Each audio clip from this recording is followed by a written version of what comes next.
মধ্যে তুমুল বিতর্কের আসর বসে গেছে। প্রায় সকলেই লিখেছেন অলৌকিক বলে কোনো ব্যাপার নেই।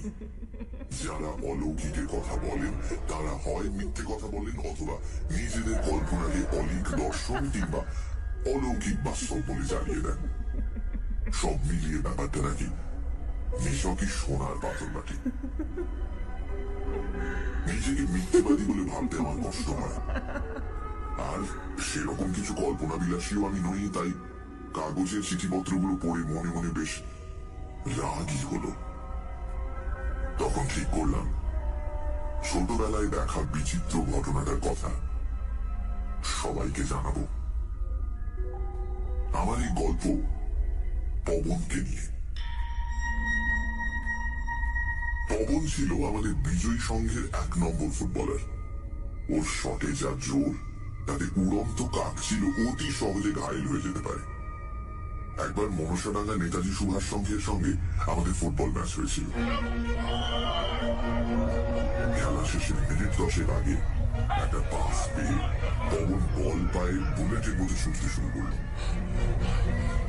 ওর পেছনে ধাওয়া করলো নেতাজির সঙ্গে 3 জন খেলোয়াড়, কিন্তু বলটা পবনের পায়ে আঠার মতো লেগে রইল, আর পবন শরীরটাকে বাঁকিয়ে চুরিয়ে দিব্যি পৌঁছে গেল পেনাল্টি বক্সের মাথায়। তারপর সামান্য গা ধরে ডান পায়ে প্রচন্ড একটা শট নিল। বলটা ওদের গোলকিপার রমাপদ কোল পুজো হয়ে সরাসরি রুখে দিল। সংঘর্ষে কেমন একটা ভোঁতা শব্দ হলো এবং পরক্ষণেই ঘটে গেল সেই আশ্চর্য ঘটনা। রমাপদকে পিছনে প্রায় উড়িয়ে নিয়ে গেল বলটা। গোল গোল চিৎকারে গোটা মাঠ হই হই করে উঠল। নেটের ভেতরে রমাপদ চিৎপাত হয়ে পড়েছিল, ওর কোনো হুঁশ ছিল না। সুতরাং খেলা সেখানে বন্ধ হয়ে গেল। তারপর রমাপদকে নিয়ে ডাক্তার হাসপাতাল ছোটাছুটি। খবর পেয়েছিলাম পুরোপুরি ভালো হয়ে উঠতে রমাপদর নাকি 4 মাস সময় লেগেছিল। আমাদের গাঁয়ের ভালো নাম নসিপুর, ডাকনাম ডাকাতের গাঁ। কারণ আমাদের গাঁয়ে 12 মাসে 13 বার ডাকাতি হয়।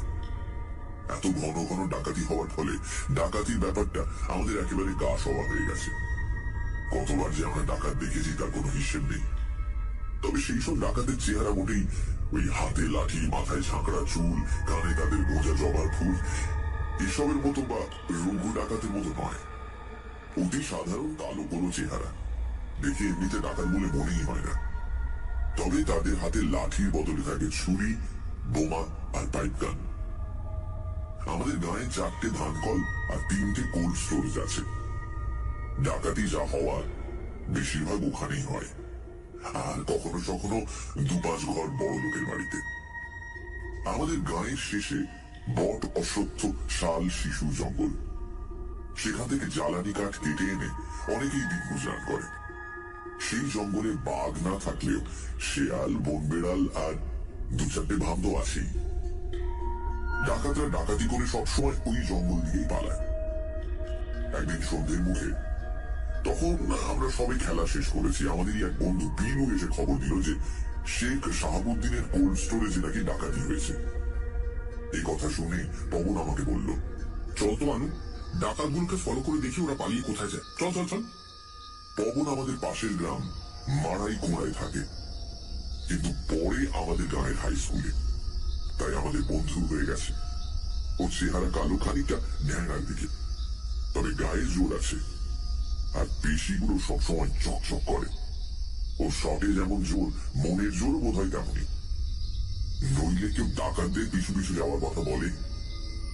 অবশ্য ও সবসময় বলে, ছি ছি ছি, তোদের লজ্জাও করে না, তোদের গায়ের নাম ডাকাতে গাঁ হয়ে গেছে, ছি। আমি রাজি হচ্ছি না দেখে পবন আমার হাত ধরে রীতিমতো টানাটানি শুরু করে দিল। শেষ পর্যন্ত আমি, পিলু, মিলন আর পবন এই 4 জন মিলে রওনা হলাম।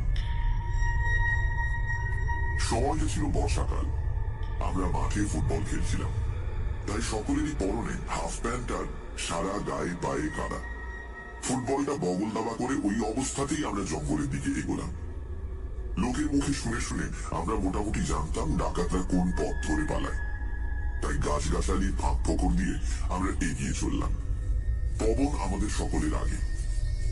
তখনও পুরোপুরি অন্ধকার নেমে আসেনি। তার আগেই যাতে আমাদের অভিযান শেষ হয় তার জন্য আমরা পবনকে তাড়া দিচ্ছিলাম। জল কাদা আগাছার মধ্যে মিনিট পাঁচেকের পথ পেরোতেই আমরা পুকুরে পৌঁছে গেলাম। জঙ্গলের মধ্যে হঠাৎই বেশ খানিকটা ফাঁকা জায়গা, তারই মাঝে বেশ বড় সড়ো একটা পুকুর। অন্য সময় জল তেমন না থাকলেও এখন বর্ষার জলে ঢলঢল। পুকুর পাড়ে দু চারটে বড় বড় গাছ। অন্ধকার নামার আগেই ব্যাঙের দল ডাকাডাকির কাজ শুরু করে দিয়েছে। বাবা কাকাদের মুখে শুনেছি এই পুকুরটা নাকি প্রায় 100 বছরের পুরনো। পুকুর থেকে খানিকটা দূরেই দাঁড়িয়ে আছে একটা ভাঙা পুরো বাড়ি। তার কোনো দেওয়ালি অক্ষত নেই, কোথাও অর্ধেক, কোথাও বা সিকি ভাগ কোন রকমে দাঁড়িয়ে আছে। মাথার ছাদও সেই কোন ডালে ধসে পড়ে গেছে। সুতরাং বর্ষায় ও বাড়িতে মাথা গোঁজার ঠাঁইও খুঁজে পাওয়া যায়। গাঁয়ের গরিব লোকেরা যার যখন দরকার এ বাড়ির গাঁথুনির ইট খসিয়ে নিয়ে যায়। শুনেছি এই বাড়িটা নাকি এককালে রাজবাড়ি ছিল। ভিনদেশীরা হানা দেওয়ার সময় বাড়ির মা বোনেরা নিজেদের মান বাঁচাতে গলায় কলসি বেঁধে এই পুকুরে ঝাঁপ দিয়েছিল। তারপর থেকেই এই পুকুরটার নাম ডুব পুকুর। সবাই বলে এই পুকুরে ডুব দিলে কেউ আর ওঠে না। এখন ডুব পুকুরের পাড়ে দাঁড়িয়ে এসব কথা মনে পড়ছিল আর আমার কেমন জানি গা ছমছম করছিল। মনের ভেতরে ডাকাতের ভয় চাপা পড়ে গিয়ে পবন সাহস করে এক ছুটে পোড়ো বাড়িটাও একবার চক্কর মেরে এলো।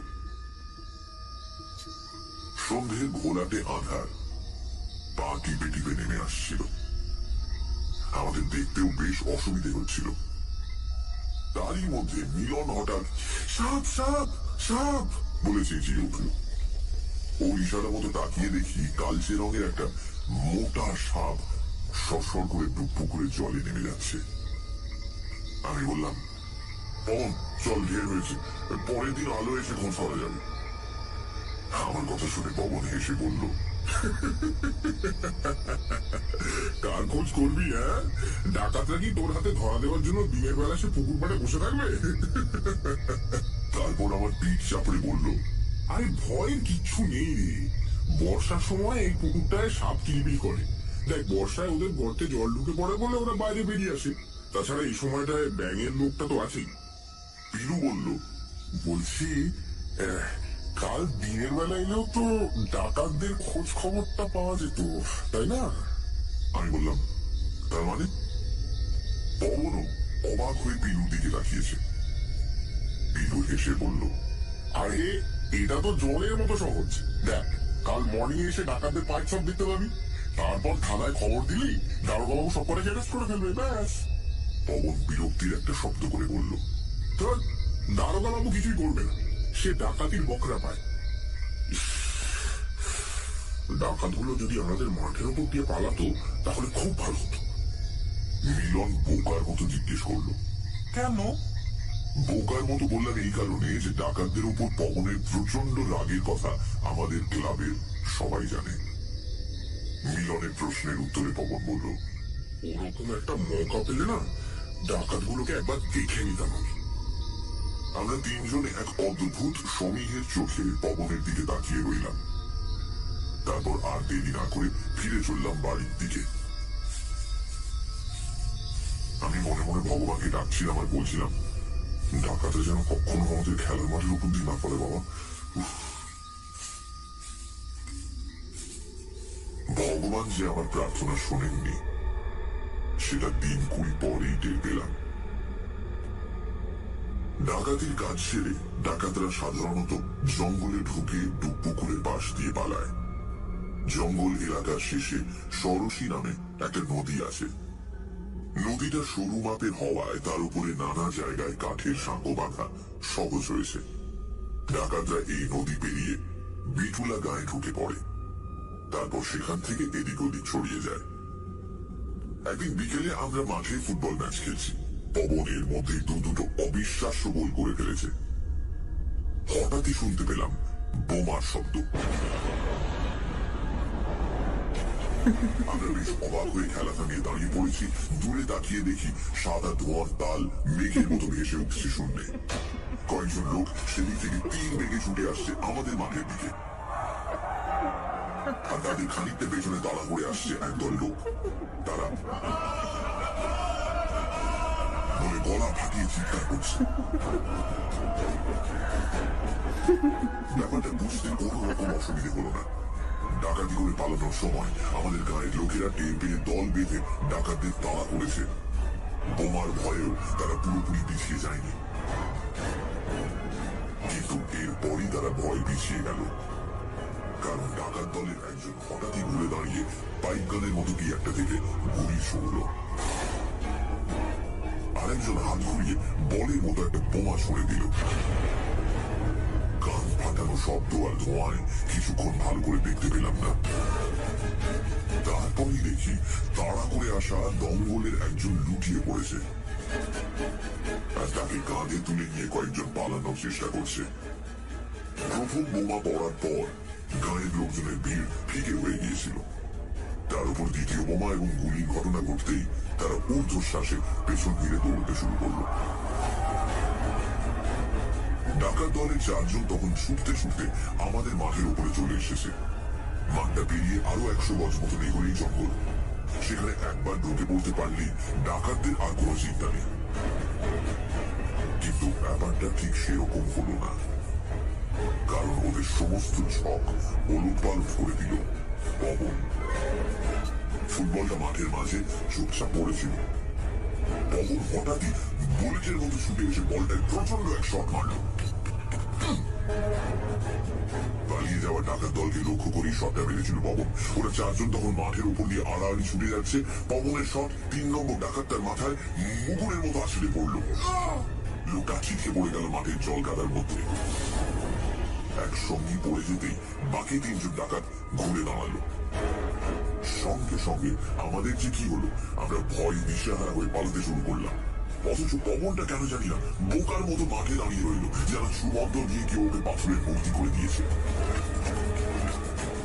অনেকটা দূরে ছুটে পালানোর পর ঘুরে তাকিয়ে একটা ভয়ঙ্কর দৃশ্য দেখলাম। পাইপ গান আর বোমা উঁচিয়ে 3 জন ডাকাত পবনের কাছে এগিয়ে এসেছে। তারপর ওরা পবনকে ধরে টানতে টানতে জঙ্গলের দিকে নিয়ে গেল। আমি বললাম, ডাকাতটা বোধহয় মরেনি। যেভাবে ওকে ধরে ধরে নিয়ে গেল তাতে মনে হলো মাথাটা ঘুরে খানিক্ষণের জন্য অজ্ঞান হয়ে গিয়েছিল। পিলু বলল, দেখবি ওরা পবনকে সেরকম কিছু করবে না। মিলন বলল, কেন? দেখলি তো কিভাবে পাইপ গান বুকে দেখিয়ে ওকে নিয়ে গেল। আরে এটা তো জলের মতো সহজ। দেখ, ওরা এইমাত্র একজনকে হাফ মার্ডার করেছে, সেকেন্ড টাইম আর রিস্ক নেবে না। পিলুর কথায় আমি, মিলন আর অন্য বন্ধুরা সান্ত্বনা খুঁজে পেতে চাইলাম, আর আমি গোপনে ভগবানকে ডাকতে লাগলাম। মাঠের ধারে তখন গায়ের লোকজন জড়ো হয়ে প্রচন্ড হইচই চলছে। আমাদের চেঁচামেচিতে থানায় খবর দিতে লোক ছুটল। আমরাও দল বেঁধে টর্চ নিয়ে ঢুকে পড়লাম জঙ্গলে। দুরু দুরু বুকে পবনের নাম ধরে ডাকতে লাগলাম, পবন, পবন, পবন, এই পবন, পবন, পবন, পবন, এই পবন। ডাকতে ডাকতে আমার কান্না পেয়ে যাচ্ছিল। জল কাদার মধ্যে প্রায় ঘন্টাখানেক চেষ্টা করেও আমরা পবনের কোনো হদিশ পেলাম না। তখন বেজায় মন খারাপ করে আমরা আবার ফিরে চললাম গাড়ির দিকে। মারাই কুড়ায় পবনের মা বাবাকে কেউ খবর দিতে গেছে কিনা কে জানে। আমাদের সঙ্গের লোকজন ডাকাতদের অত্যাচার নিয়ে নানান কথা বলেছিল, কিন্তু সেসব আমার মাথায় ঢুকছিল না।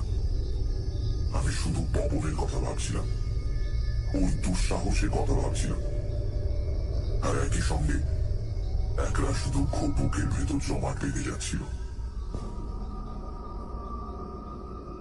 কিন্তু অন্ধকার খেলার মাঠটা বেরোনোর সময় টর্চের আলোয় আমরা পবনকে দেখতে পেলাম।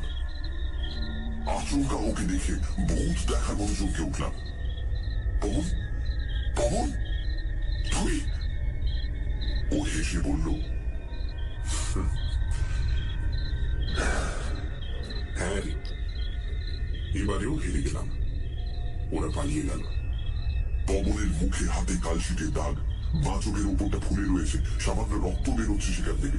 বুঝলাম ডাকাতরা ওকে বেধড়ক মার মেরেছে, শুধু প্রাণী মারেনি এই যা। পিলুর কথা সত্যি হয়েছে দেখে আমার ভালো লাগলো, আর ভগবান এবারে অন্তত আমার প্রার্থনা শুনেছেন। আমি পবনের হাত চেপে ধরে কেঁপে ফেললাম। ও সামান্য যন্ত্রণা শব্দ করে ওই অবস্থাতেও আমাকে সান্ত্বনা দিল। কালিস না আনু, কালিস না। এক মাঘে শীত যায় না। ডাকাতগুলোকে আমি দেখে নেব, কিছুতেই ছাড়বো না। তখন তখন ডাকাতি করে বেড়াবে, এটা কি মগের মুখ নাকি? হ্যাঁ, সবাই পবনকে ঘিরে ধরে নানা প্রশ্ন করতে লাগলো। আমরা দু তিনজন বললাম, আরে ওকে আগে ডাক্তারখানায় নিয়ে যাওয়া দরকার। দেখছেন না ওর কি অবস্থা? তার মধ্যে প্রশ্ন, ডাক্তারের কাছে নিয়ে চলুন আগে। পবন সে কথা শুনে বলল, না না, আমি এখন বাড়ি যাব, না হলে মা বাবা চিন্তা করবে। আমার জেঠু অনেক টোটকা জানে, সেই ওষুধ দিয়ে দেবে। এই চল, আমরা তোকে বাড়ি পৌঁছে। চল চল চল চল চল চল চল। আমাদের এই প্রস্তাবটা খারিজ করে দিল পবন। বলল, কোনো দরকার নেই, আমি আমি একাই চলে যাব। এই জঙ্গলের মধ্যে দিয়ে শর্টকাট মেরে দেবো। আসুন, আমি আমি কটা দিন না বাড়ি ছেড়ে বেরোবো না। হ্যাঁ, স্কুলেও যাব না, খেলতেও আসবো না। ভাবছি একটু একটু রেস্ট নেব। বেটারা আমাকে খুব মার মেরেছে। মিলন মিনমিন করে বলল, এর মধ্যে যদি ডাকাতরা আবার অ্যাটাক করে? পবন ঝাঁঝিয়ে উঠে বলল, অ্যাটাক করলে তোরাও দল বেঁধে অ্যাটাক করবি। দেখলি তো, 100 থেকে এমন একটাকে কাজ করে দিয়েছিলাম। ওরা সবাই মিলে ডাকাতগুলোকে তাড়া করতে পারবি না? তারপরে তো আমি আছি। পবনের তেজ আর সাহস আমাদের মধ্যে কেমন যেন বীরের ভাব জাগিয়ে তুলছিল। মনে হচ্ছিল খুব সহজেই আমরা দল বেঁধে ডাকাতদের তাড়া করতে পারি। আমাদের যথেষ্ট পরিমাণে সাহস জুগিয়ে পবন চলে গেল। সামান্য ঘুরিয়ে হেঁটে ওর শরীরটা অন্ধকারে মিলিয়ে গেল। সবাই পবনের সাহস নিয়ে নানা আলোচনা করতে লাগলো। পবন আমাদের বন্ধু এই কথা ভেবে গর্বে আমাদের বুক ফুলে উঠল। বারবারই মনে হতে লাগলো, পবন একা যে কাজ করতে পারে, আমরা সবাই মিলে সেই কাজ করতে পারবো না? আমরা ডাকাতে গায়ে থাকি, এটা কি কম অপমান? অথচ অন্য গায়ের ছেলে হয়ে পবন সেই অপমানের বিরুদ্ধে একা রুখে দাঁড়াচ্ছে। সেই রাতেই আমরা বিজয়ী সংঘের ছেলেরা শপথ নিলাম, ডাকাতদের আমরা সহজে ছেড়ে দেব না। দেখা যাক কত ধানে কত চাল, তার উপর পবন তো আছেই। বেশি দিন অপেক্ষা করতে হলো না। ঠিক 12 দিনের মাথাতেই 5 ডাকাতের মুখোমুখি হলাম আমরা। না, ব্যাপারটা ঠিক মুখোমুখি বলা যায় না, কারণ ওরা মাঠের উপর দিয়ে খুব জোরে পা চালিয়ে সটকে পড়ছিল জঙ্গলের দিকে। আর আমরা তখন খেলা টেলা সেরে গল্প গুজব মাঝপথে থামিয়ে চটপট পা চালিয়েছি বাড়ির দিকে। খেলাধুলো শেষ হওয়ার পর আমরা রোজই মাঠে বসে কিছুক্ষণ গল্প করি। তারপর অন্ধকার নেমে এলে বাড়ির পথ ধরি। আজ সেরকমই গল্প করছিলাম, কিন্তু মাঝপথে বৃষ্টি এসে বাদ সাধল। তখন 6-7 জন চলিলে বলে তড়া করে উঠে পড়ে দৌড় লাগলো। আমরা 5 জন ধীরে ধীরে উঠলাম। 5 জন, কারণ আমি, বিলু আর মিলন ছাড়া সঙ্গে ছিল নগেন আর সাধু। সাধু বগলে ফুটবলটা ধরা ছিল। ওর চেহারা বেটে খাটো, গাঁটটা গোট্টা, সাহসও খুব একটা কম নয়। তাড়াতাড়ি পা ফেলতে ফেলতে ও আমাকে জিজ্ঞেস করলো, এই আনু, অমন কবে থেকে আসবে রে? আমি বললাম, সেদিন যা মার খেয়েছে মনে হয় না হপ্তা 3 আগে আসতে পারবে। ওর কথাগুলো না সেদিন আমার খুব মারতে লেগেছে। আমাদের গায়ে কি প্রেস্টিজ বলে কিছু নেই নাকি? পিলু বলল, আরে আমি তো সেদিন থেকে শুধু ডাকাতের জন্য ওয়েট করছি, জানিস? এর মধ্যে একদিন ঘুমের মধ্যে আমি ডাকাত ডাকাত বলে চেঁচিয়ে উঠেছি। মিলন তখন হেসে বলল, বুঝেছি, তুই স্বপ্নে সব ইয়া ডাকাত ধরবি আর রিয়েল লাইফে ছুটে পালাবি। পিলু রেগে গিয়ে কি একটা বলতে যাচ্ছিল, কিন্তু সেটা আর বলতে পারলো না, কারণ ঠিক সেই মুহূর্তে সাধু চাপা গলায় বলে উঠেছে, ডাকাত। সাধুর নজরের তারিফ করতেই হয়।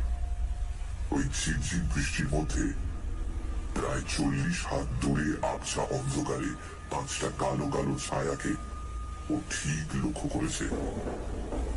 লক্ষ্য করার দুটো কারণ খুঁজে পেলাম। প্রথমত, একটা ছায়ার হাতে সাদা রঙের বড় সড়ো একটা পোটলা ছিল। আর দ্বিতীয় কারণ হলো 3 নম্বর ছায়াটা খুঁড়িয়ে খুঁড়িয়ে চলছিল। সাধু চাপা গলায় বলল, সেদিন একটা ডাকাত একটু খুঁড়িয়ে খুঁড়িয়ে হাঁটছিল, আমার স্পষ্ট মনে আছে। বীরু বলল, ঠিক বলেছিস, কারেক্ট। সঙ্গে সঙ্গে আমাদের রক্তে যেন দেশাত্মবোধের আগুন জ্বলে উঠল। ফুটবল ছুঁড়ে ফেলে যে যেমন পারলাম বড় বড় ইট পাথর গড়িয়ে দিলাম। সাধু কোথা থেকে একটা শুকনো গাছের ডাল জোগাড় করে দিল। তারপর আমরা পাগলের মতো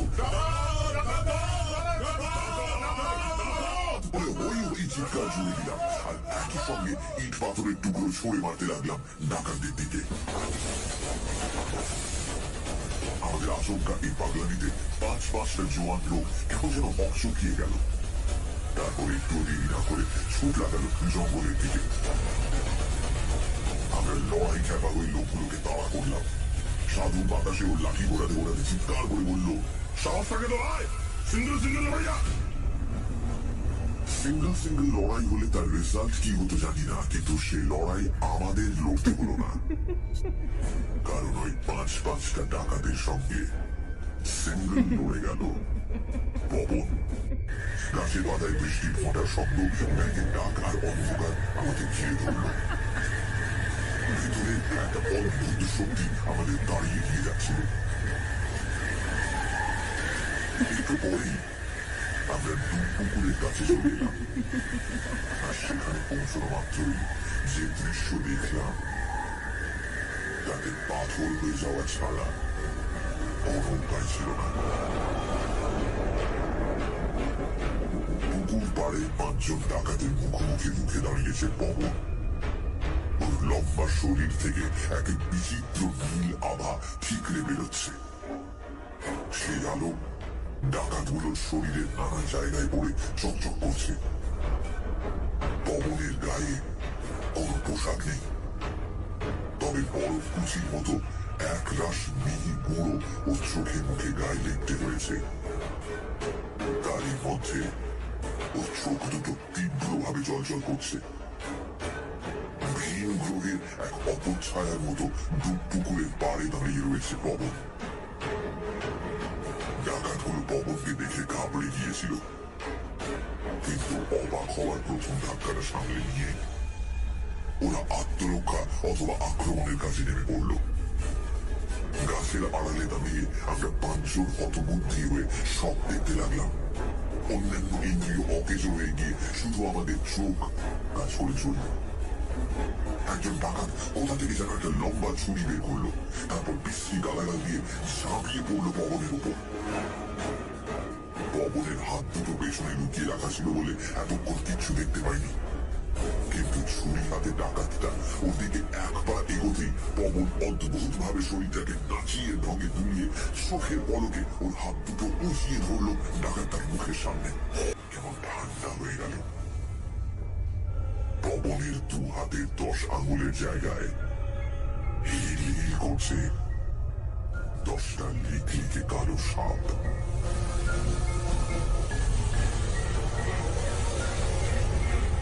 ওদের শরীর নীল আলোর আভায় চকচক করছে।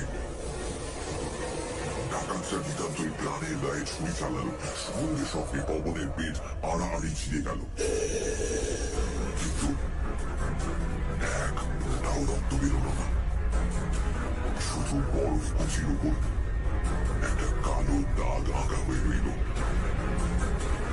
পবন ঠোঁট ছুঁচলো করে এক তীব্র শীষ দিয়ে উঠল। তারপর নাচের ভঙ্গিতে হাত দুটো ছুঁড়ে দিল ডাকাতটার মুখ লক্ষ্য করে। কটা সাপ একসঙ্গে ছবল দিল কে জানে। ডাকাতটা শব্দ করে খসে পড়ল জল কাদার উপরে।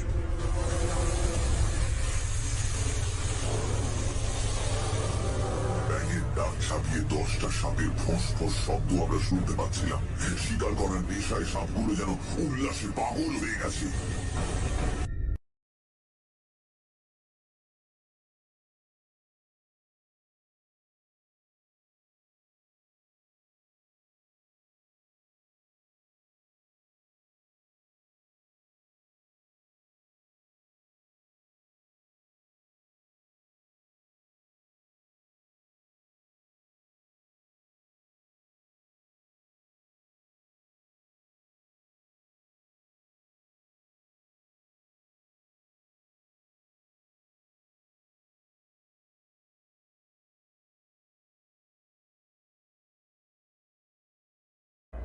আজকে খবরের কাগজে দেখলাম চিঠিপত্র বিভাগে কল্পনা আর বাস্তব নিয়ে পাঠকদের মধ্যে তুমুল বিতর্কের আসর বসে গেছে। প্রায় সকলেই লিখেছেন অলৌকিক বলে কোনো ব্যাপার নেই।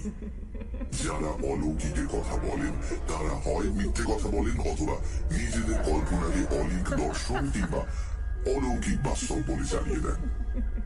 সব মিলিয়ে ব্যাপারটা নাকি নিছকই সোনার পাথর বাটি। নিজেকে মিথ্যেবাদী বলে ভাবতে আমার কষ্ট হয়, আর সেরকম কিছু কল্পনা বিলাসীও আমি নই। তাই কাগজের চিঠিপত্রগুলো পড়ে মনে মনে বেশ রাগই হলো। তখন ঠিক করলাম ছোটবেলায় দেখা বিচিত্র ঘটনাটার কথা সবাইকে জানাবো। আমার এই গল্প পবনকে নিয়ে। পবন ছিল আমাদের বিজয়ী সংঘের 1 নম্বর ফুটবলার। ওর শটে যা জোর, তাতে উড়ন্ত কাক ছিল অতি সহজে ঘায়েল হয়ে যেতে পারে। একবার মনসাডাঙ্গা নেতাজি সুভাষ সংঘের সঙ্গে আমাদের ফুটবল ম্যাচ হয়েছিল। খেলা শেষের মিনিট 10 আগে একটা পাস পেয়ে পবন বল পায়ে বুলেটের মতো ছুটতে শুরু করল। ওর পেছনে ধাওয়া করলো নেতাজি সঙ্গে 3 জন খেলোয়াড়, কিন্তু বলটা পবনের পায়ে আঠার মতো লেগে রইল, আর পবন শরীরটাকে বাঁকিয়ে চুরিয়ে দিব্যি পৌঁছে গেল পেনাল্টি বক্সের মাথায়। তারপর সামান্য কাজ হয়ে ডান পায়ে প্রচন্ড একটা শট নিল। বলটা ওদের গোলকিপার রমাপদ কোল কুঁজো হয়ে সরাসরি রুখে দিল। সংঘর্ষের কেমন একটা ভোঁতা শব্দ হলো এবং পরক্ষণেই ঘটে গেল সেই আশ্চর্য ঘটনা। রমাপদকে পিছনে প্রায় উড়িয়ে নিয়ে গেল বলটা। গোল গোল চিৎকারে গোটা মাঠ হই হই করে উঠল। নেটের ভেতরে রমাপদ চিৎপাত হয়ে পড়েছিল, ওর কোনো হুঁশ ছিল না। সুতরাং খেলা সেখানে বন্ধ হয়ে গেল। তারপর রমাপদকে নিয়ে ডাক্তার হাসপাতাল ছোটাছুটি। খবর পেয়েছিলাম পুরোপুরি ভালো হয়ে উঠতে রমাপদ নাকি 4 মাস সময় লেগেছিল। আমাদের গাঁয়ের ভালো নাম নসিপুর, ডাকনাম ডাকাতের গাঁ। কারণ আমাদের গাঁয়ে 12 মাসে 13 বার ডাকাতি হয়। এত ঘন ঘন ডাকাতি হওয়ার ফলে ডাকাতির ব্যাপারটা আমাদের একেবারে গা সওয়া হয়ে গেছে। কতবার যে আমরা ডাকাত দেখেছি তার কোনো হিসেব নেই। তবে সেই সব ডাকাতের চেহারা মোটেই ওই হাতে লাঠি, মাথায় ঝাঁকড়া চুল, কানে তাদের গোঁজা জবার ফুল এসবের মতো বা রঘু ডাকাতের মতো নয়। অতি সাধারণ কালো কোনো চেহারা, দেখে এমনিতে ডাকাত বলে মনেই হয় না। তবে তাদের হাতে লাঠির বদলে থাকে ছুরি, বোমা আর পাইপ গান। আমাদের গায়ে 4টে ধানকল আর 3টে কোল্ড স্টোরেজ আছে। ডাকাতি যা হওয়ার বেশিরভাগ ওখানেই হয়, আর কখনো কখনো 2-5 ঘর বড় লোকের বাড়িতে। আমাদের গায়ের শেষে বট, অশ্বত্থ, শাল, শিশুর জঙ্গল। সেখান থেকে জ্বালানি কাঠ কেটে এনে অনেকেই দিন গুজরান করে। সেই জঙ্গলে বাঘ না থাকলেও শেয়াল, বনবেড়াল আর 2-4টে ভাঁদ আছেই। ডাকাতরা ডাকাতি করে সবসময় ওই জঙ্গল দিয়েই পালায়। একদিন সন্ধ্যের মুখে, তখন আমরা সবে খেলা শেষ করেছি, আমাদেরই এক বন্ধু বিনু এসে খবর দিল যে শেখ শাহাবুদ্দিনের কোল্ড স্টোরেজে নাকি ডাকাতি হয়েছে। এই কথা শুনে পবন আমাকে বলল, চল তো আনু, ডাকাতগুলোকে ফলো করে দেখি ওরা পালিয়ে কোথায় যায়। চল চল চল। পবন আমাদের পাশের গ্রাম মারাই কোড়ায় থাকে, কিন্তু পরে আমাদের গায়ের হাই স্কুলে, তাই আমাদের বন্ধু হয়ে গেছে। ওর চেহারা কালো, খানিকটা ন্যাংরার দিকে, তবে গায়ে জোর আছে। আর পেশিগুলো সবসময় চকচক করে। ওর শটে যেমন জোর, মনের জোরও বোধ হয় তেমনই। নইলে কেউ ডাকাতদের পিছু পিছু যাওয়ার কথা বলে? অবশ্য ও সবসময় বলে, ছি ছি ছি, তোদের লজ্জাও করে না? তোদের গায়ের নাম ডাকাতে গা হয়ে গেছে। ছি। আমি রাজি হচ্ছি না দেখে পবন আমার হাত ধরে রীতিমতো টানাটানি শুরু করে দিল। শেষ পর্যন্ত আমি, পিলু, মিলন আর পবন এই চারজন মিলে রওনা হলাম। সময়টা ছিল বর্ষাকাল। আমরা মাঠে ফুটবল খেলছিলাম, তাই সকলেরই পরনে হাফ প্যান্ট আর সারা গায়ে পায়ে কাদা। ফুটবলটা বগল দাবা করে ওই অবস্থাতেই আমরা জঙ্গলের দিকে এগোলাম। লোকের মুখে শুনে শুনে আমরা মোটামুটি জানতাম ডাকাতরা কোন পথ ধরে পালায়, তাই গাছগাছালির ফাঁক ফোকর দিয়ে আমরা এগিয়ে চললাম। পবন আমাদের সকলের আগে। তখনও পুরোপুরি অন্ধকার নেমে আসেনি। তার আগেই যাতে আমাদের অভিযান শেষ হয় তার জন্য আমরা পবনকে তাড়া দিচ্ছিলাম। জল কাদা আগাছার মধ্যে মিনিট পাঁচেকের পথ পেরোতেই আমরা ডুব পুকুরে পৌঁছে গেলাম। জঙ্গলের মধ্যে হঠাৎই বেশ খানিকটা ফাঁকা জায়গা, তারই মাঝে বেশ বড় সড়ো একটা পুকুর। অন্য সময় জল তেমন না থাকলেও এখন বর্ষার জলে ঢল হলো। পুকুর পাড়ে দু চারটে বড় বড় গাছ। অন্ধকার নামার আগেই ব্যাঙের দল ডাকাডাকির কাজ শুরু করে দিয়েছে। বাবা কাকাদের মুখে শুনেছি এই পুকুরটা নাকি প্রায় 100 বছরের পুরনো। পুকুর থেকে খানিকটা দূরেই দাঁড়িয়ে আছে একটা ভাঙা পুরো বাড়ি। তার কোনো দেওয়ালি অক্ষত নেই, কোথাও অর্ধেক, কোথাও বা সিকিভাগ কোনো রকমে দাঁড়িয়ে আছে। মাথার ছাদও সেই কোন কালে ধসে পড়ে গেছে। সুতরাং বর্ষায় ও বাড়িতে মাথা গোঁজার ঠাঁইও খুঁজে পাওয়া যায়। গায়ের গরিব লোকেরা যার যখন দরকার এ বাড়ির গাঁথুনির ইট খসিয়ে নিয়ে যায়। শুনেছি এই বাড়িটা নাকি এককালে রাজবাড়ি ছিল। ভিনদেশীরা হানা দেওয়ার সময় বাড়ির মা বোনেরা নিজেদের মান বাঁচাতে গলায় কলসি বেঁধে এই পুকুরে ঝাঁপ দিয়েছিল। তারপর থেকেই এই পুকুরটার নাম ডুব পুকুর। সবাই বলে এই পুকুরে ডুব দিলে কেউ আর ওঠে না। এখন ডুব পুকুরের পাড়ে দাঁড়িয়ে এসব কথা মনে পড়ছিল আর আমার কেমন জানি গা ছমছম করছিল। মনের ভেতরে ডাকাতের ভয় চাপা পড়ে গিয়ে ভূতের ভয় মাথা চাড়া দিচ্ছিল। পবনের ঠেলায় পড়ে ডাকাতদের খোঁজে এদিক ওদিক খানিক্ষণ ঘোরাঘুরি করলাম আমরা। পবন সাহস করে এক ছুটে পোড়ো বাড়িটাও একবার চক্কর মেরে এলো। সন্ধ্যে ঘোলাটে আধার পা টিপে টিপে নেমে আসছিল। আমাদের দেখতেও বেশ অসুবিধে হচ্ছিল। তারই মধ্যে মিলন হঠাৎ সাপ সাপ সাপ বলে চেঁচিয়ে উঠল। ও ইশারা মতো তাকিয়ে দেখি কালচে রঙের একটা মোটা সাপ সরসর করে ডুব পুকুরে জলে নেমে যাচ্ছে। আমি বললাম, পবন চল, ঢের হয়েছে, পরের দিন আলো এসে খোঁজ করা যাবে। আমার কথা শুনে পবন হেসে বলল, কাগজ করবি? হ্যাঁ, ডাকাতরা কি তোর হাতে ধরা দেওয়ার জন্য দিনের বেলা সে পুকুর পাড়ে বসে থাকবে? তারপর আমার পিঠ চাপড়ে বলল, আরে ভয়ের কিচ্ছু নেই রে। বর্ষার সময় এই পুকুরটায় সাপ কিলবিল করে। দেখ, বর্ষায় ওদের গর্তে জল ঢুকে পড়ে বলে ওরা বাইরে বেরিয়ে আসে। তাছাড়া এই সময়টায় ব্যাঙের লোকটা তো আছেই। পিলু বলল, বলছি, কাল দিনের বেলা এলেও তো ডাকাতদের খোঁজ খবরটা পাওয়া যেত, তাই না? আমি বললাম, তার মানে? পবনও অবাক হয়ে পিলুর দিকে তাকিয়েছে। পিলু হেসে বলল, আরে এটা তো জলের মতো সহজ। দেখ, কাল মর্নিং এসে ডাকাতদের পাইপ সব দেখতে পাবি।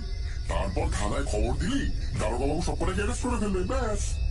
পবন বিরক্তির একটা শব্দ করে বলল, ধর, দারোগা বাবু কিছুই করবে না, সে ডাকাতির বকরা পায়। ডাকাতগুলো যদি আমাদের মাঠের উপর দিয়ে পালাতো তাহলে খুব ভালো হতো। মিলন বোকার মতো জিজ্ঞেস করলো, কেন? বোকার মতো বললাম এই কারণে যে ডাকাতদের উপর পবনের প্রচন্ড রাগের কথা আমাদের ক্লাবের সবাই জানে। মিলনের প্রশ্নের উত্তরে পবন বলল, ওরকম একটা মৌকা পেলে না ডাকাতগুলোকে একবার দেখে নিতাম আমি। আমরা তিনজনে এক অদ্ভুত সমীহের চোখে পবনের দিকে তাকিয়ে রইলাম। তারপর আর দেরি না করে ফিরে চললাম বাড়ির দিকে। আমি মনে মনে ভগবানকে ডাকছিলাম আর বলছিলাম, ডাকাতে যেন কখনো আমাদের খেলার মাঠের উপর দিয়ে না পড়ে বাবা।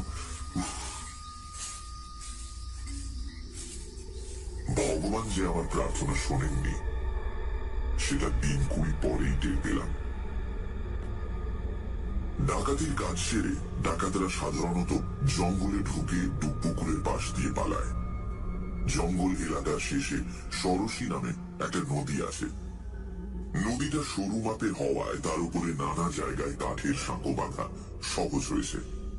ডাকাতরা এই নদী পেরিয়ে বিঠুলা গায়ে ঢুকে পড়ে, তারপর সেখান থেকে এদিক ওদিক ছড়িয়ে যায়। একদিন বিকেলে আমরা মাঠে ফুটবল ম্যাচ খেলছি। পবনের মধ্যে দুটো অবিশ্বাস্য গোল করে ফেলেছে। হঠাৎই শুনতে পেলাম বোমার শব্দ। আমরা বেশ অবাক হয়ে খেলা থামিয়ে দাঁড়িয়ে পড়েছি। দূরে তাকিয়ে দেখি সাদা ধোঁয়ার তাল মেঘের মতো ভেসে উঠছে শূন্যে। কয়েকজন লোক সেদিক থেকে তীর বেগে ছুটে আসছে আমাদের মাঠের দিকে, আর তাদের খানিকটা পেছনে তাড়া করে আসছে একদল লোক। তারা গলা ফাটিয়ে চিৎকার করছে। ব্যাপারটা বুঝতে কোন রকম অসুবিধে হলো না। ডাকাতি করে পালানোর সময় আমাদের গায়ের লোকেরা টের পেয়ে দল বেঁধে ডাকাতদের তাড়া করেছে। বোমার ভয়েও তারা পুরোপুরি পিছিয়ে যায়নি, কিন্তু এরপরই তারা ভয় পিছিয়ে গেল। কারণ ডাকাত দলের একজন হঠাৎই ঘুরে দাঁড়িয়ে পাইপ গানের মতো কি একটা থেকে গুলি ছুড়ল। আরেকজন হাত ঘুরিয়ে বলের মতো একটা বোমা ছুড়ে দিল। কান ফাটানো শব্দ আর ধোঁয়ায় কিছুক্ষণ ভালো করে দেখতে পেলাম না। তারপরই দেখি তাড়া করে আসা দঙ্গলের একজন লুটিয়ে পড়েছে, আর তাকে কাঁধে তুলে নিয়ে কয়েকজন পালানোর চেষ্টা করছে। প্রথম বোমা পড়ার পর গায়ের লোকজনের ভিড় ফিকে হয়ে গিয়েছিল। তার উপর দ্বিতীয় বোমা এবং গুলির ঘটনা ঘটতেই তারা ঊর্ধ্বশ্বাসে পেছন ফিরে দৌড়তে শুরু করল। ডাকাত দলের 4 জন তখন ছুটতে ছুটতে আমাদের মাঠের উপরে চলে এসেছে। মাঠটা পেরিয়ে আরো 100 গজ মতো এগোলেই জঙ্গল। সেখানে একবার ঢুকে পড়তে পারলেই ডাকাতদের আর কোনো চিন্তা নেই। কিন্তু ব্যাপারটা ঠিক সেরকম হলো না, কারণ ওদের সমস্ত ছক ওলটপালট করে দিল পবন। ফুটবলটা মাঠের মাঝে চুপচাপ পড়েছিল। পবন হঠাৎই বুলেটের মতো ছুটে এসে বলটায় প্রচন্ড এক শট মারল। পালিয়ে যাওয়া ডাকাত দলকে লক্ষ্য করেই শটটা মেরেছিল পবন। ওরা 4 জন তখন মাঠের উপর দিয়ে আড়াআড়ি ছুটে যাচ্ছে। পবনের শট 3 নম্বর ডাকাতটার মাথায় মুগুরের মতো আছড়ে পড়ল। লোকটা ছিটকে পড়ে গেল মাঠের জল কাদার মধ্যে। একসঙ্গে পড়ে যেতেই বাকি 3 জন ডাকাত ঘুরে দাঁড়ালো। সঙ্গে সঙ্গে আমাদের যে কি হলো, আমরা ভয় দিশেহারা হয়ে পালাতে শুরু করলাম। অথচ পবনটা কেন জানি না বোকার মতো মাঠে দাঁড়িয়ে রইল, যেন সুমন্তর গিয়ে কেউ ওকে পাথরের ভর্তি করে দিয়েছে। অনেকটা দূরে ছুটে পালানোর পর ঘুরে তাকিয়ে এক ভয়ঙ্কর দৃশ্য দেখলাম।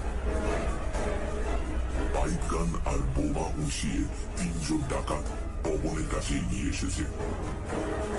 তারপর ওরা পবনকে ধরে টানতে টানতে জঙ্গলের দিকে নিয়ে গেল। আমি বললাম, ডাকাতটা বোধহয় মরেনি। যেভাবে ওকে ধরে ধরে নিয়ে গেল তাতে মনে হলো মাথা টাথা ঘুরে খানিকক্ষণের জন্য অজ্ঞান হয়ে গেছিল। পিলু বলল, দেখবি ওরা পবনকে সেরকম কিছু করবে না। মিলন বলল, কেন? দেখলি তো কিভাবে পাইপ গান বুকে দেখিয়ে ওকে নিয়ে গেল। আরে এটা তো জলের মতো সহজ। দেখ, ওরা এইমাত্র একজনকে হাফ মার্ডার করেছে, সেকেন্ড টাইম আর রিস্ক নেবে না। পিলুর কথায় আমি, মিলন আর অন্য বন্ধুরা সান্ত্বনা খুঁজে পেতে চাইলাম, আর আমি গোপনে ভগবানকে ডাকতে লাগলাম। মাঠের ধারে তখন গায়ের লোকজন জড়ো হয়ে প্রচন্ড হইচই চলছে। আমাদের চেঁচামেচিতে থানায় খবর দিতে লোক ছুটল। আমরাও দল বেঁধে টর্চ নিয়ে ঢুকে পড়লাম জঙ্গলে। দুরু দুরু বুকে পবনের নাম ধরে ডাকতে লাগলাম, পবন, পবন, পবন, এই পবন, পবন, কিরে পবন, পবন, এই পবন। ডাকতে ডাকতে আমার কান্না পেয়ে যাচ্ছিল। জল কাদার মধ্যে প্রায় ঘন্টাখানেক চেষ্টা করেও আমরা পবনের কোনো হদিশ পেলাম না। তখন বেজায় মন খারাপ করে আমরা আবার ফিরে চললাম গাড়ির দিকে। মারাই গুড়ায় পবনের মা বাবাকে একটু খবর দিতে গেছে কিনা কে জানে। আমাদের সঙ্গের লোকজন ডাকাতদের অত্যাচার নিয়ে নানান কথা বলেছিল, কিন্তু সেসব আমার মাথায় ঢুকছিল না। আমি শুধু পবনের কথা ভাবছিলাম, ওই দুঃসাহসের কথা ভাবছিলাম, আর একই সঙ্গে একরাশ দুঃখ বুকের ভেতর জমাট বেঁধে যাচ্ছিল। কিন্তু অন্ধকার খেলার মাঠটা বেরোনোর সময় টর্চের আলোয় আমরা পবনকে দেখতে পেলাম। আচমকা ওকে দেখে ভূত দেখার মতো চমকে উঠলাম। পবন, পবন, তুই? ও হেসে বলল, হ্যাঁ রে, এবারেও হেরে গেলাম, ওরা পালিয়ে গেল। পবনের মুখে হাতে কালশিটের দাগ, বাঁ চোখের উপরটা ফুলে রয়েছে, সামান্য রক্ত বেরোচ্ছে সেখান থেকে। বুঝলাম ডাকাতরা ওকে বেধড়ক মার মেরেছে, শুধু প্রাণে মারেনি এই যা। পিলুর কথা সত্যি হয়েছে দেখে আমার ভালো লাগলো, আর ভগবান এবারে অন্তত আমার প্রার্থনা শুনেছেন। আমি পবনের হাত চেপে ধরে কেঁপে ফেললাম। ও সামান্য যন্ত্রণা শব্দ করে ওই অবস্থাতেও আমাকে সান্ত্বনা দিল। কাঁদিস না আনু, কাঁদিস না। এক মাঘে শীত যায় না। ডাকাতগুলোকে আমি দেখে নেব, কিছুতেই ছাড়বো না। যখন তখন ডাকাতি করে বেড়াবে, এটা কি মগের মুখ নাকি? হ্যাঁ, সবাই পবনকে ঘিরে ধরে নানা প্রশ্ন করতে লাগলো। আমরা দু তিনজন বললাম, আরে ওকে আগে ডাক্তারখানায় নিয়ে যাওয়া দরকার, দেখছেন না ওর কি অবস্থা? তার মধ্যে ওকে প্রশ্ন, ডাক্তার কাছে নিয়ে চলুন আগে। পবন সে কথা শুনে বলল, না না, আমি এখন বাড়ি যাব, না হলে মা বাবা চিন্তা করবে। আমার জেঠু অনেক টোটকা জানে, সেই ওষুধ দিয়ে দেবে। এই চল, আমরা তোকে বাড়ি পৌঁছে, চল চল চল চল চল চল। আমাদের এই প্রস্তাবটা খারিজ করে দিল পবন। বলল, কোনো দরকার নেই, আমি আমি একাই চলে যাব। এই জঙ্গলের মধ্যে দিয়ে শর্টকাট মেরে দেবো। আর শোন, আমি আমি কটা দিন না বাড়ি ছেড়ে বেরোবো না। হ্যাঁ, স্কুলেও যাবো না, খেলতেও আসবো না। ভাবছি একটু একটু রেস্ট নেবো। ব্যাটারা আমাকে খুব মার মেরেছে। মিলন মিনমিন করে বলল, এর মধ্যে যদি ডাকাতরা আবার অ্যাটাক করে? পবন ঝাঁঝিয়ে উঠে বলল, অ্যাটাক করলে তোরা দল বেঁধে অ্যাটাক করবি। দেখলি তো একশোটে কেমন একটাকে কাজ করে দিয়েছিলাম। তোরা সবাই মিলে ডাকাতগুলোকে তাড়া করতে পারবি না? তারপরে তো আমি আছি। পবনের তেজ আর সাহস আমাদের মধ্যে কেমন যেন বীরের ভাব জাগিয়ে তুলছিল। মনে হচ্ছিল খুব সহজেই আমরা দল বেঁধে ডাকাতদের তাড়া করতে পারি। আমাদের যথেষ্ট পরিমাণে সাহস জুগিয়ে পবন চলে গেল। সামান্য ঘুরিয়ে হেঁটে ওর শরীরটা অন্ধকারে মিলিয়ে গেল। সবাই পবনের সাহস নিয়ে নানা আলোচনা করতে লাগলো। পবন আমাদের বন্ধু এই কথা ভেবে গর্বে আমাদের বুক ফুলে উঠল। বারবারই মনে হতে লাগলো, পবন একা যে কাজ করতে পারে, আমরা সবাই মিলে সেই কাজ করতে পারবো না? আমরা ডাকাতি গায়ে থাকি, এটা কি কম অপমান? অথচ অন্য গায়ের ছেলে হয়ে পবন সেই অপমানের বিরুদ্ধে একা রুখে দাঁড়াচ্ছে। সেই রাতেই আমরা বিজয়ী সংঘের ছেলেরা শপথ নিলাম, ডাকাতদের আমরা সহজে ছেড়ে দেব না। দেখা যাক কত ধানে কত চাল, তার উপর পবন তো আছেই। বেশি দিন অপেক্ষা করতে হলো না। ঠিক 12 দিনের মাথাতেই 5 ডাকাতের মুখোমুখি হলাম আমরা। না, ব্যাপারটা ঠিক মুখোমুখি বলা যায় না, কারণ ওরা মাঠের উপর দিয়ে খুব জোরে পা চালিয়ে সটকে পড়ছিল জঙ্গলের দিকে। আর আমরা তখন খেলা টেলা সেরে গল্প গুজব মাঝপথে থামিয়ে চটপট পা চালিয়েছি বাড়ির দিকে। খেলাধুলো শেষ হওয়ার পর আমরা রোজই মাঠে বসে কিছুক্ষণ গল্প করি, তারপর অন্ধকার নেমে এলে বাড়ির পথ ধরি। আজ সেরকমই গল্প করছিলাম, কিন্তু মাঝপথে বৃষ্টি এসে বাদ সাধল। তখন 6-7 জন চলি রে বলে তড়াক করে উঠে পড়েই দৌড় লাগালো। আমরা পাঁচজন ধীরে ধীরে উঠলাম। পাঁচজন, কারণ আমি, বিলু আর মিলন ছাড়া সঙ্গে ছিল নগেন আর সাধু। সাধুর বগলে ফুটবলটা ধরা ছিল। ওর চেহারা বেটে খাটো, গাঁটা গোটা, সাহসও খুব একটা কম নয়। তাড়াতাড়ি পা ফেলতে ফেলতে ও আমাকে জিজ্ঞেস করলো, এই আনু, অমন কবে থেকে আসবে রে? আমি বললাম, সেদিন যা মার খেয়েছে মনে হয় না হপ্তা তিনেকের আগে আসতে পারবে। ওর কথাগুলো না সেদিন আমার খুব মাথা লেগেছে। আমাদের গায়ে কি প্রেস্টিজ বলে কিছু নেই নাকি? পিলু বলল, আরে আমি তো সেদিন থেকে শুধু ডাকাতের জন্য ওয়েট করছি, জানিস? এর মধ্যে একদিন ঘুমের মধ্যে আমি ডাকাত ডাকাত বলে চেঁচিয়ে উঠেছি। মিলন তখন হেসে বলল, বুঝেছি, তুই স্বপ্নে সব ইয়া ডাকাত ধরবি আর রিয়েল লাইফে ছুটে পালাবি। পিলু রেগে গিয়ে কি একটা বলতে যাচ্ছিল, কিন্তু সেটা আর বলতে পারলো না, কারণ ঠিক সেই মুহূর্তে সাধু চাপা গলায় বলে উঠেছে, ডাকাত। সাধুর নজরের তারিফ করতেই হয়। ওই ঝিরঝির বৃষ্টির মধ্যে প্রায় 40 হাত দূরে আবছা অন্ধকারে 5টা কালো কালো ছায়াকে ও ঠিক লক্ষ্য করেছে। লক্ষ্য করার দুটো কারণ খুঁজে পেলাম। প্রথমত, একটা ছায়ার হাতে সাদা রঙের বড় সড়ো একটা পোটলা ছিল। আর দ্বিতীয় কারণ হলো 3 নম্বর ছায়াটা খুঁড়িয়ে খুঁড়িয়ে চলছিল। সাধু চাপা গলায় বলল, সেদিন একটা ডাকাত একটু খুঁড়িয়ে খুঁড়িয়ে হাসছিল, আমার স্পষ্ট মনে আছে। বিলু বলল, হ্যাঁ ঠিক বলেছিস, কারেক্ট। সঙ্গে সঙ্গে আমাদের রক্তে যেন দেশাত্মবোধের আগুন জ্বলে উঠল। ফুটবল ছুঁড়ে ফেলে যে যেমন পারলাম বড় বড় ইট পাথর কুড়িয়ে দিলাম। সাধু কোথা থেকে একটা শুকনো গাছের ডাল জোগাড় করে নিল। তারপর আমরা পাগলের মতো বলে হই হই চিৎকার জুড়ে দিলাম, আর একই সঙ্গে ইট পাথরের টুকরো ছুঁড়ে মারতে লাগলাম ডাকাতদের দিকে।